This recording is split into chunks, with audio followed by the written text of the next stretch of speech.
آج کی ویڈیو میں ہم نے جس موضوع پر گفتگو کرنی ہے وہ ہے نجاستوں کی تطہیر کا بیان۔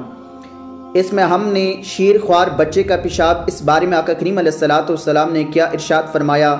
اسی طرح نجاست آلودہ جوتا، کتے کا جوٹھا، مردار کا چمڑا، بلی کا جوٹھا اور سونے چاندی کے برتن میں کھانا کھانا کیسا ہے، اس بارے میں آقا کریم علیہ السلام نے کیا ارشاد فرمایا، یہ آج کی ویڈیو میں ہم بیان کریں گے۔ ویڈیو شروع کرنے سے پہلے آپ تمام احباب سے گزارش ہے کہ جلدی سے میرے چینل کو سبسکرائب کر لیجئے اور بیل آئیکن کا جو بٹن ہے اس پر کلک ضرور کیجئے گا تاکہ جتنے بھی ایسی دینی مسائل کے حوالے سے ویڈیو لگائی جاتی ہیں وہ آپ کو سب سے پہلے مل سکیں۔ شیر خوار بچے کا پیشاب، اس بارے میں آقا کریم علیہ السلام نے کیا ارشاد فرمایا، تو یاد رکھیں حضرت ام قیس رضی اللہ تعالی عنہا اپنے چھوٹے شیر خوار بچے کو، جو ابھی تک کھانا بھی نہیں کھا سکتا تھا، اس بچے کو آقا کریم علیہ السلام کے پاس لائیں اور آقا کریم علیہ السلام نے اس بچے کو اپنی گود میں بٹھا لیا۔ بچے نے آقا کریم علیہ السلام کے کپڑوں پر پیشاب کر دیا تو آقا کریم علیہ السلام نے پانی منگوا کر کپڑے پر چھینٹے مارے اور اسے دھویا نہیں۔ حضرت لبابہ بنت حارث رضی اللہ تعالی عنہا روایت کرتی ہیں کہ حضرت حسین بن علی رضی اللہ تعالی عنہ نے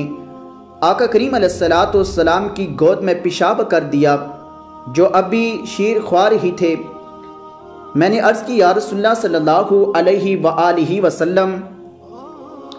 کوئی اور کپڑے پہن لیں اور یہ تہ بند مجھے دے دیں تاکہ میں اسے دھو دوں۔ تو آقا کریم علیہ السلام نے فرمایا، لڑکی کا پیشاب دھویا جاتا ہے اور لڑکے کے پیشاب پر چھینٹے مارے جاتے ہیں۔ نجاست آلودہ جوتے کے بارے میں آقا کریم علیہ السلام نے کیا ارشاد فرمایا، تو یاد رکھیں حضرت سیدنا ابو سعید رضی اللہ تعالی عنہ روایت کرتے ہیں، آپ فرماتے ہیں کہ آقا کریم علیہ السلام نے فرمایا، جب تم میں سے کوئی مسجد آئے تو وہ دیکھ لے کہ اگر جوتوں میں گندگی لگی ہو تو زمین پر رگڑنے کے بعد اس میں نماز پڑھے۔ کتے کا جوٹھا، اس بارے میں آقا کریم علیہ السلام نے کیا ارشاد فرمایا،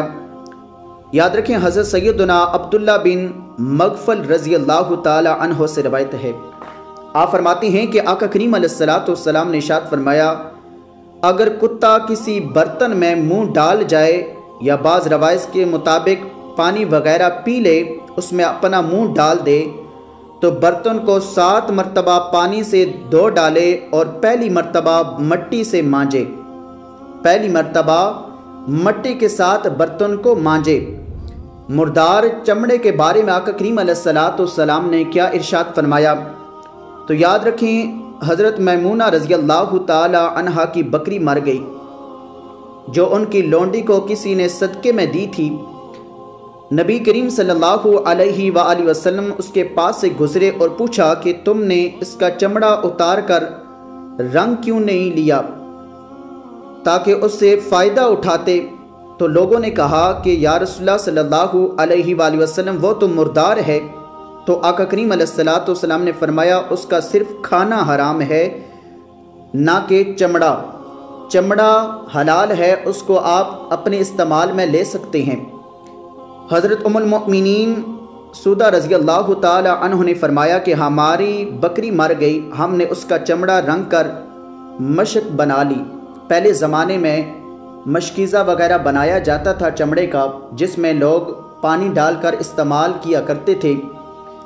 تو صحابی فرماتے ہیں کہ ہماری بکری مر گئی تو ہم نے اس کا چمڑا رنگ کر مشک بنا لی، پھر ہم اس میں کھجور کا مشروب بناتے رہے یہاں تک کہ وہ پرانی ہو گئی۔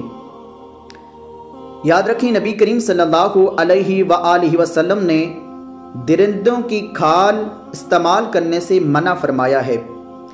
بلی کا جوٹھا، اس بارے میں آقا کریم علیہ السلام نے کیا ارشاد فرمایا، تو یاد رکھیں آقا کریم علیہ السلام نے فرمایا، بلی نجس نہیں ہے لہٰذا بلی کا جوٹھا پاک ہے۔ سونے چاندی کے برتن میں کھانا کھانا کیسا ہے، اس بارے میں آقا کریم علیہ السلام نے کیا ارشاد فرمایا، تو یاد رکھیں حضرت ام سلمہ رضی اللہ تعالی عنہا روایت کرتی ہیں آپ فرماتی ہیں کہ آقا کریم علیہ الصلوۃ والسلام نے فرمایا، جو شخص سونے چاندی کے برتنوں میں کھانا کھاتا ہے وہ اپنے پیٹ میں دوزخ کی آگ داخل کرتا ہے۔ تو آقا کریم علیہ الصلوۃ والسلام نے سونے چاندی کے برتنوں میں کھانا کھانے سے منع فرمایا ہے۔ دعا ہے کہ اللہ رب العزت ہم سب کو ایسے دینی مسائل سیکھنے کی توفیق عطا فرمائے اور اس پر عمل کرنے کی توفیق عطا فرمائے۔ ویڈیو کو زیادہ سے زیادہ شیئر لائک کیجیے گا۔ جزاک اللہ۔